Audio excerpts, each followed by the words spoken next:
Alors bonjour, je suis Éric Boutan, je suis responsable du conseil social de Talence Altéis et puis j'accompagne depuis une bonne vingtaine d'années mes clients dans tout ce qui est mise en place de dispositifs de partage de la valeur.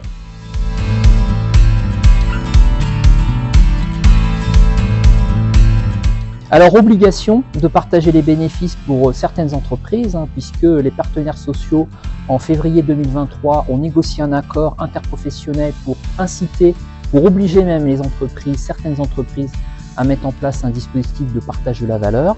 Et ça s'est traduit par une loi publiée le 29 novembre 2023 qui oblige certaines entreprises à partager la valeur de façon à ce que ce partage de la valeur ne concerne pas que les grandes entreprises. Alors ce sont les entreprises qui ont un effectif compris entre 11 et 49 salariés, puisqu'à partir de 50 salariés, il y a l'obligation de mettre en place de la participation. Et ce sont parmi ces entreprises celles qui, pendant 3 exercices consécutifs, ont eu un résultat fiscal qui a été au moins égal à 1% de leur chiffre d'affaires.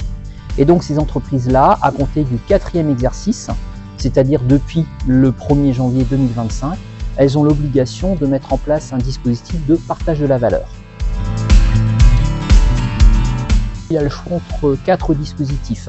Il peut mettre en place de l'intéressement, mettre en place de la participation dérogatoire, abonder un plan d'épargne entreprise ou un plan d'épargne retraite, et puis enfin, il peut mettre en place de la prime de partage de la valeur, la fameuse PPV.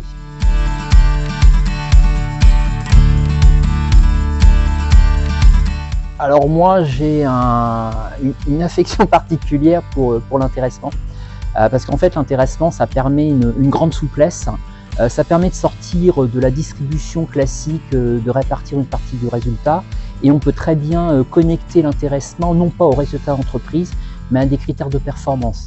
On peut vraiment imaginer un certain nombre d'outils connectés à l'intéressement. Alors oui, elle tient toujours ses promesses, elle a toujours, on va dire, 4 avantages. C'est facile à mettre en place, ça peut être mis en place à n'importe quel moment dans l'exercice, il n'y a pas d'obligation de faire un dépôt auprès de l'administration comme l'intéressement ou la participation. On peut moduler son montant sur des critères tels que la classification, l'ancienneté. On peut même écarter certains bénéficiaires sur un critère de rémunération.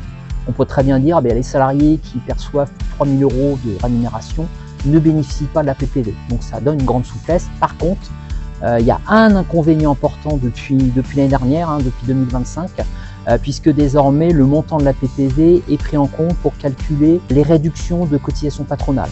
Donc elle perd vraiment de son intérêt depuis l'année dernière. Je verse 1 000 € de PPV, ça me coûte à peu près 1 500 € de cotisation globale. PPV plus cotisation patronale. A l'inverse, je décide de mettre en place de l'intéressement, je verse 1 000 € d'intéressement à mon salarié, et bien moi ça va me coûter 1 100 €. Donc quand on fait un comparatif gain pour le salarié, coût pour l'entreprise, l'intéressement est à utiliser plutôt que la PPV. Alors la participation, moi je la déconseille, je la mets plutôt en place en complément de l'intéressement. La participation, elle va obligatoirement être connectée avec des résultats. Il vaut mieux privilégier l'intéressement que la participation. Je le mets dans de rares cas de figure, en plus de l'intéressement. Et puis l'abondement sur un plan d'épargne entreprise, ça n'a aucun intérêt dans le cadre de partage de la valeur, puisque concrètement l'abondement, on va demander aux salariés d'aller placer de l'argent sur un PE ou un plan d'épargne retraite, et l'employeur va compléter le placement fait par le salarié. Le seul souci, c'est que les sommes sont bloquées pendant 5 années sur le PE à minima. Ça peut être débloqué de manière anticipée dans des cas assez rares.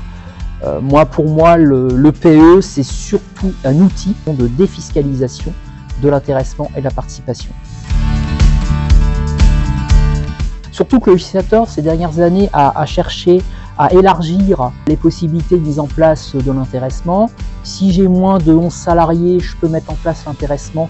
Si j'ai entre 11 et 49 salariés, que je n'ai pas de CSE, eh bien, je peux aussi faire une décision unilatérale de l'employeur ou proposer un accord aux salariés.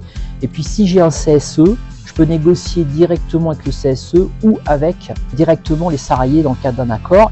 Dans les entreprises de moins de 250 salariés, le chef d'entreprise, le dirigeant, bénéficient de l'intéressement au même titre que les autres salariés. La seule contrainte de l'intéressement, c'est qu'il doit être mis en place dans les 6 premiers mois de l'exercice. Concrètement, pour tous les exercices ouverts depuis le 1er janvier dernier, j'ai jusqu'au 30 juin pour mettre en place l'intéressement. Et puis une fois que la DUE ou l'accord ont été conclus, je dois déposer l'acte juridique auprès de l'administration du travail.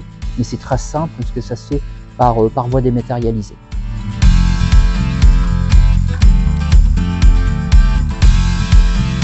Alors dans l'état actuel du texte, il n'y a pas de sanction si l'employeur ne met pas en place un dispositif de partage de la valeur. Il n'y aura pas d'amende qui sera donnée par l'administration du travail, il n'y aura pas de redressement URSSAF. Le risque il est plus par rapport à l'image de l'entreprise. Des salariés qui seraient au courant que l'employeur a l'obligation de mettre en place une prime de partage de la valeur pourraient, pourquoi pas, mener une action pour demander que le dispositif soit mis en place. Et puis dans un secteur d'activité où on a des difficultés à recruter, mettre en place une prime de partage de la valeur et de communiquer autour de cette prime de partage de la valeur, ça permet de rendre l'entreprise beaucoup plus attractive. Et enfin, on va dans les années à venir avoir une obligation en matière de transparence salariale, notamment en matière d'annonce d'emploi. Alors les erreurs les plus fréquentes, c'est de mettre en place notamment de l'intéressement en catastrophe au dernier moment. Le risque, c'est évidemment soit de mettre en place un accord d'intéressement, une forme de calcul qui est irréalisable. Concrètement, les salariés n'auront rien, donc ça n'envoie pas de bons messages. Ou inversement, d'aller mettre une forme de calcul qui est mal calibrée et au lieu de distribuer 100, ce qu'on avait prévu de faire, on se retrouve à distribuer 200 ou 300. Donc il faut trouver le bon équilibre entre motivation du personnel et trésorerie, capacité de l'entreprise à effectivement partager la valeur.